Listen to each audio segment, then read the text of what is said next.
Jika ada mahasiswa psikologi atau pakar psikologi, maka aku akan bertanya kepadanya tentang bagaimana kondisi kejiwaan seseorang yang selalu bicaranya marah-marah. Selengkapnya di sini.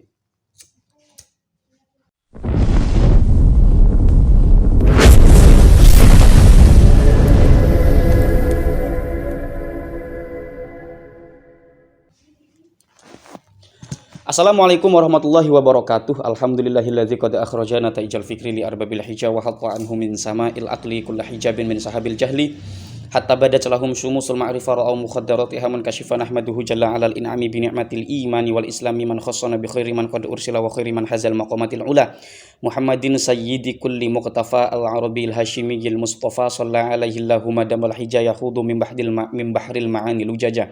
Amma ba'du, faya ayyuhal ikhwanu, faya ayyuhan netizen, faya ayyuhal hadirun, faya ayyuhal penonton semuanya, teman-teman yang saya muliakan, ada hal menarik yang ingin saya sampaikan di sini, walaupun belum tentu konten saya ini menarik bagi teman-teman, tapi wacana ini menarik bagi saya.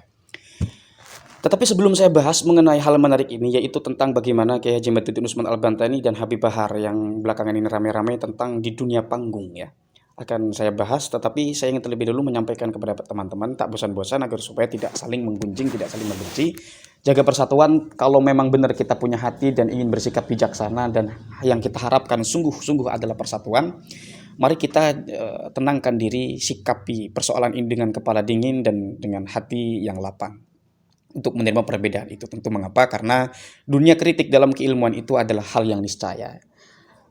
Secara alamiah perbedaan itu ada. Tanpa perbedaan, peradaban akan stagnan, keilmuan pun akan stagnan, akan mandek, akan berhenti. Justru dengan perbedaan itulah keberagaman akan membuat cabang-cabang, akan menghidupkan khazanah keilmuan. Oleh karena itu, mari kita rayakan perbedaan ini dengan akal pikiran, bukan dengan emosi. Mengenai ceramah Kiai Haji Madzuddin Usman Al-Bantani yang mengatakan bahwasanya Trah Wali Songo atau kita memiliki leluhur yang dalam segala bidang itu lengkap, kompleks, mau gaya apapun itu ada. Tetapi apa yang disampaikan oleh Kiai Haji Madzuddin Usman Al-Bantani ini apakah juga tepat ketika ceramah juga meniru atau menggunakan gaya sebagaimana orang yang dikritik beliau? Di sini tentu saya tidak membela sepenuhnya Kiai Haji Madzuddin Usman Al-Bantani atau tidak membela Kiai Haji Madzuddin Usman Al-Bantani. Saya akan berbicara tentang bagaimana pikiran saya terhadap fenomena dalam masalah ini. Tentu saya mulai dari Kiai Haji Madzuddin Usman terlebih dahulu. Ketika Kiai Haji Madzuddin Usman Al-Bantani mengatakan dengan sikap semacam itu dalam ceramahnya yang juga marah-marah dan semacamnya, ini juga bisa dianalogikan atau bisa diinterpretasikan sebagaimana seorang tua yang menghardik anak kecil yang jejeritan di dalam masjid. Anak kecil yang jejeritan di dalam masjid kemudian dicegah atau diberhentikan oleh seorang tua, tapi dengan cara membentaknya. Tentu itu adalah cara yang kurang tepat ya, bisa diinterpretasikan seperti itu. Tetapi apapun yang terjadi, kalau kita mempelajari satu teori dalam kimia, teori hukum 3 Newton itu di mana ada aksi mesti ada reaksi. Kita tarik kajian itu atau teori itu ke dalam fenomena masalah ini, tentu itu ada nyambung-nyambungnya. Di mana sebuah aksi itu mesti ada reaksinya. Walaupun reaksi ini juga mesti dipertimbangkan tepat atau tidaknya. Nah, oleh karena itu kita harus cerdas dalam masalah ini. Kemudian ini saya ingin terfokus pada ceramah Habib Bahar kemarin lalu di daerah Banten. Di situ langsung menyebut nama. Kalau kita bandingkan tentu ini sangat tidak sebanding. Kenapa? Karena Kiai Haji Madzuddin Usman Al-Bantani tidak pernah menyebut nama. Saya pikir itu tidak terlalu masalah dalam wilayah etis. Tetapi yang menjadi persoalan ketika seseorang public figure yang adalah patron bagi masyarakat, di mana dia setiap lampah lakunya, pembicaraannya mulai menjadi panutan bagi masyarakat, lantas kemudian berceramah selalu dengan marah-marah, dan ketika mereaction orang itu dengan cara semacam itu, menyebut nama bahkan dengan cara yang tidak etis, ini sekali lagi wilayah interpretasi ya. Saya katakan tidak etis karena memang Kiai Haji Madzuddin Usman Al-Bantani mau bagaimanapun adalah seorang kiai yang diakui, bahkan memiliki jabatan di beberapa tempat di lembaga-lembaga tinggi di negara Indonesia. Ketika hanya dipanggil nama di hadapan orang banyak, tentu itu adalah wilayah yang tidak etis. Kalau mau curhat, saya sendiri pun ketika mengkritik siapapun, bahkan ketika saya mengkritik seseorang yang ceramahnya terlampau ngawur siapapun, saya tetap panggil seseorang itu sebagaimana publik memanggilnya. Ketika publik memanggilnya seorang Habib, seorang Kiai, seorang Gus, seorang apa, akan tetap saya panggil Gus dan Kiai. Itu sekali lagi masuk pada wilayah etis. Kecuali dalam ranah hal-hal yang administratif, itu lain lagi. Oke, biar nggak panjang-panjang, kembali lagi kepada bagaimana Habib Bahar berkata di dalam ceramahnya, ya, menantang berantem dan segala macam. Pertanyaan saya yang pertama, mengapa Habib Bahar merasa tersinggung ketika Kiai Madudin Usman Al-Bantani menerangkan bagaimana wali-wali Songo terdahulu ada yang gaya ini, ada yang gaya itu, ada yang macam-macam itu. Mengapa Habib Bahar merasa tersinggung bahwasanya ceramah Kiai Haji Madudin Usman Al-Bantani itu ditunjukkan kepada beliau? Setahu saya memang Kiai Haji Madudin Usman Al-Bantani ketika ceramah itu tidak menyebut nama. Apa menyebut nama ya? Setahu saya tidak. Oke, balik lagi ke persoalan Habib Bahar. Kita balik lagi dari tadi ya. Kemudian tentang ceramah marah-marah. Nah, ini ketika Habib Bahar ditanyakan tentang mengapa ceramahnya marah-marah dalam podcast Levi Harun, kalau tidak salah beliau mengatakan bahwasanya Nabi Muhammad juga begitu. Artinya Nabi Muhammad itu punya sisi halus, punya sisi tegas. Nabi Muhammad itu ketika berkhutbah atau ketika berceramah dalam momen-momen tertentu, ihmarat ainahu, matanya merah, menandakan itu untuk memberikan motivasi kepada para sahabat. Pertanyaannya, apakah Nabi Muhammad ketika berceramah atau memberi khutbah itu selalu marah? Lantas ketika ada seseorang yang ceramahnya selalu marah-marah, walaupun seseorang tersebut menjawab, saya marah-marah ketika berceramah, tapi ketika ngaji, ketika di pesantren itu saya tidak marah-marah. Oke, itu kontekstual Pak, tapi ini di wilayah publik. Kita sedang berbicara wilayah publik ketika seseorang pidato di hadapan panggung selalu marah-marah. Dalam konteks apapun beliau selalu marah-marah. Secara garis besar atau itu menjadi hal yang identik dengan dirinya, selalu marah. Ketika seseorang ceramah selalu marah dan mengatakan bahwasanya apa yang dilakukan itu juga sesuai dengan apa yang disampaikan oleh Nabi Muhammad, mengapa seseorang itu percaya? Sementara kalau kita melihat bagaimana Nabi Muhammad dalam hadis-hadisnya, banyak sekali hadis-hadis Nabi Muhammad menerangkan atau menjelaskan agar supaya menahan marah.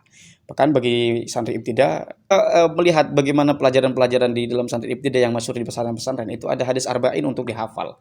Di situ ada juga keterangan Nabi Muhammad melarang untuk marah, atau hadis-hadis yang lain banyak sekali keterangan-keterangan yang masyhur pelarangan Nabi Muhammad untuk tidak marah-marah. Lantas kemudian ceramah marah dihadapkan kepada persoalan atau kepada keadaan yang adem-adem saja, atau keadaan yang sebetulnya baik-baik saja, lantas kemudian ceramah marah-marah seolah-olah akan terjadi sesuatu, itu juga menjadi persoalan. Etis atau tidak perilaku yang disampaikan oleh Habib Bahar menyebut nama di kalangan publik, lantas kemudian beliau melakukan aksi semacam apa itulah yang teriak-teriak di hadapan ini, di dalam darah kami itu juga keluar dari 7 Indonesia apa. Saya justru ingin bertanya kepada teman-teman, hal tersebut itu apakah etis atau tidak? Apa sih etis? Saya dari tadi ngomong etis. Etis itu adalah etikos ya. Ini berasal dari bahasa Yunani. Kalau dalam tradisi Islam itu dikenal dengan adab. Adab itu juga teman-teman literatur tentang adab bisa baca di buku Al-Ibar karya siapa namanya Ibnu Khaldun ya. Kalau wilayah etika ini banyak dibahas di tradisi Yunani dulu, pra-Islam, sebelum adanya Islam jauh sekali, beberapa ratus tahun sebelum Masehi, bahkan kata etikos ini sudah ada. Etikos itu tentang apa dan bagaimana hal-hal yang disepakati di dalam masyarakat. Hukum-hukum sosial, hukum-hukum tentang bagaimana cara hidup manusia, dan ada hukum-hukum konvensi di tengah masyarakat sana yang tidak boleh ditabrak. Ketika ada seseorang melakukan sesuatu yang dianggap tidak etis, ini melampaui atau melabrak nilai-nilai etika, maka ketika ada orang yang merasa keberatan dengan itu, kita pun tidak boleh juga menyalahkannya. Kenapa? Karena masing-masing daerah itu penuh kultur dan diawali dengan masalah-masalah kultur, masalah-masalah kebudayaan, tradisi yang berbeda-beda. Oleh karena itu mungkin tradisinya yang marah-marah, tradisi yang keras ketika berdampingan dengan wilayah atau tradisi yang tidak marah-marah, bagi wilayah yang tidak marah-marah ini itu akan terlihat sangat aneh. Dan di sini saya mempertanyakan kenapa Habib Bahar itu marah-marah ketika mendengar ceramah Kiai Haji Madudin Usman Al-Bantani, atau ketika berceramah di dalam panggung itu, mengapa beliau merasa tersinggung? Kalau kita kaitkan analogi dengan anak-anak kecil di masjid yang dibentak oleh orang tua, yang membentak anak kecil yang jerit-jeritan ini atau yang berteriak-teriak di dalam masjid ini dengan cara membentaknya juga, artinya berjerit juga. Berarti andaikan Kiai Haji Madudin Usman Al-Bantani dalam ceramah itu yang dimaksud adalah Habib Bahar menghardik anak kecil di dalam masjid, diingatkan agar supaya jangan teriak-teriak di dalam masjid. Ketika diingatkan, berarti anak kecil ini juga malah balik marah menuding kepada orang tua tersebut. Nah, mungkin analogi ini tidak pas ya, tapi yang ingin saya sampaikan adalah kita atau saya di sini menguji tentang bagaimana sikap seorang penceramah sebagai yang etis di kalangan khalayak publik.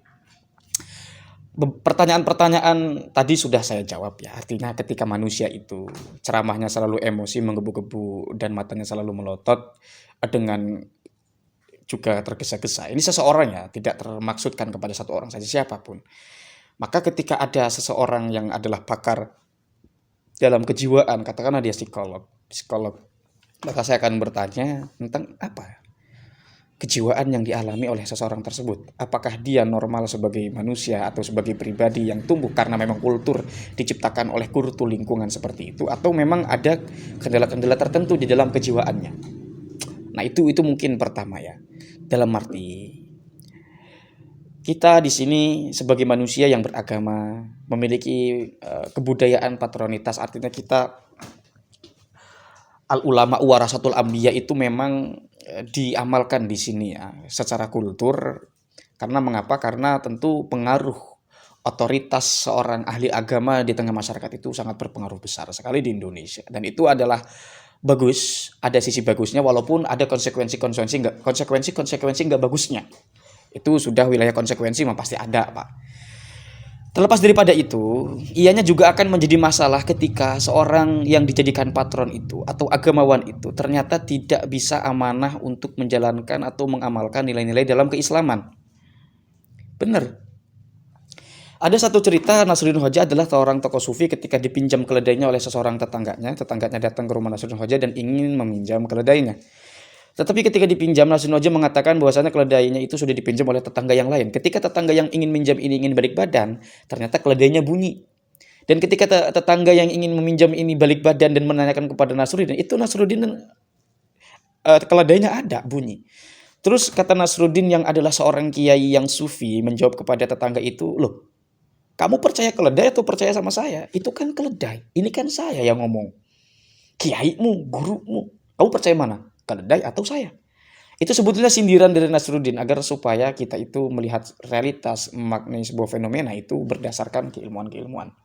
Ada ibarat menarik ya sebetulnya yang ingin saya sampaikan dari satu kitab lah mengenai satu fan, yang ini juga cakupannya menyangkut dalam banyak persoalan, tetapi itu nanti, dan ini mungkin saya ngomong sudah kemana-mana, tapi yang pasti ketika seseorang berceramah di khalayak publik dan selalu marah-marah, tentu itu dipertanyakan ada apa sebetulnya. Mungkin saya salah, oleh karena itu mohon maaf apabila banyak kesalahan dari yang saya sampaikan di sini, tapi jujur saya ingin sekali teman-teman semua dan saya juga diberikan kesehatan untuk lahir batinan, secara pikiran, secara akal, secara mental, secara fisik, secara badaniah, ruhaniyah, semuanya disehatkan oleh Allah Subhanahu wa taala dan diberikan pengetahuan bahkan yang melampaui pengetahuan indrawi sampai ke ranah irfan. Itu teman-teman yang dapat saya sampaikan kepada teman-teman semua di sini. Jaga persaudaraan terlepas di samping perbedaan di antara kita semua, tetap jaga nilai-nilai persaudaraan di antara kita. Allahumma hdina hada sabil, hadanallahu wa iyyakum ajma'in. Mudah-mudahan ada manfaatnya walaupun satu huruf saya katakan sekali lagi, dan mohon maaf apabila banyak kekurangan dari yang saya sampaikan. Wassalamualaikum warahmatullahi wabarakatuh.